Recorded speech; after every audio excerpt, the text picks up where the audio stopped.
어린아이가 빨간 동그라미를 그려놓은 통닭 먹는 날, 바로 엄마 아빠의 월급날입니다.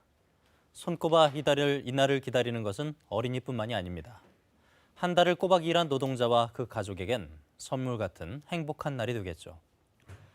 지난해 KBS는 일하다 죽지 않게 연중 기획으로 노동자가 죽지 않는 일터를 만들기 위해 노력해왔습니다. 이번엔 노동자가 겪는 또 다른 절박한 문제를 이야기하려 합니다. 일한 대가를 늦게 받거나 아예 떼이는 임금체불 문제입니다. 노동을 한 대가는 물론 참아낸 대가, 견뎌낸 대가가 모두 담긴 이 월급. 월급을 제때 주지 않는 것을 두고 미국에서는 아예 임금 절도라고 표현합니다. 명백한 범죄라는 건데 우리의 현실은 어떨까요? 연간 30만 명, 우리나라 임금체불 피해자 수입니다.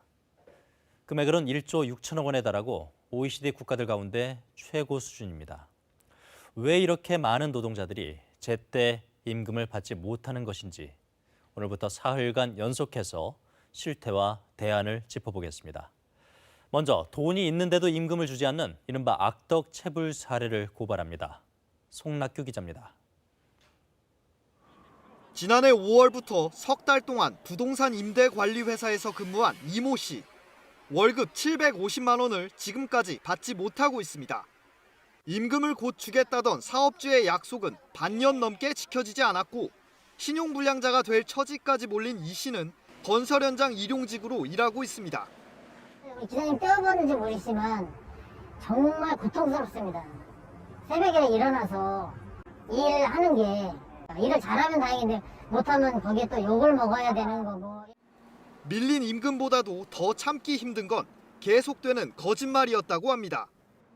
제가 할 날까지 다 정리할게요. 대신 조건, 이거 내가 드리면 들어오세요. 할 일이 세상 같아요, 지금. 같은 회사에서 임금 체불로 노동청에 진정을 넣은 직원은 6명. 체불 액수만 1,000만 원이 넘습니다. 차벌이 3번이면 뭐 나라를 구한다 뭐 이런 속담도 있지 않습니까? 2번까지는 어떻게 해야 되지만 이게 벌써 6개월이라 그러면 이건 거짓말인 거예요. 월급을 반년 넘게 주지 않은 사업주가 대표이사로 있는 또 다른 회사 앞입니다. 임금을 왜 주지 않는지 직접 찾아가 물어보겠습니다. 투자금이 회수가 안 돼 형편이 어렵다던 사업주는 새 회사를 차려놓고 버젓이 운영 중입니다. 네, 지금 자리에 안 계시는데 어떤 느낌? 대표님이 지금 외부 일정 때문에 오늘은 좀 그렇고 저희들이 나중에 노동청 조사를 수차례 연기했다 결국 뒤늦게 출석한 사업주를 가까스로 만날 수 있었습니다. 직원들한테 월급을 왜 안 주시는 거예요? 그건 무슨 말이죠? 근데 궁금한 거예요, 계속.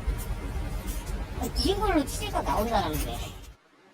사업주는 2주 안에 밀린 월급을 지급하겠다고 취재진에 말했지만 이 약속 역시 결국 지켜지지 않았습니다. 전주의 태양광 분양업체. 이곳 사장은 직원들 월급 1억 7천만 원을 체불했습니다.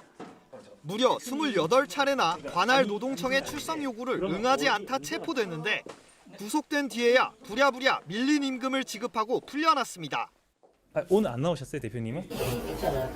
혹시 그럼 언제쯤? 임금 체불은 반의사불벌죄라 상습적으로 체불하더라도 뒤늦게 돈을 지급하고 노동자와 합의하면 법적 책임을 면할 수 있습니다. 2008년도 때부터 저희한테 상습적으로 체불된 사업주입니다.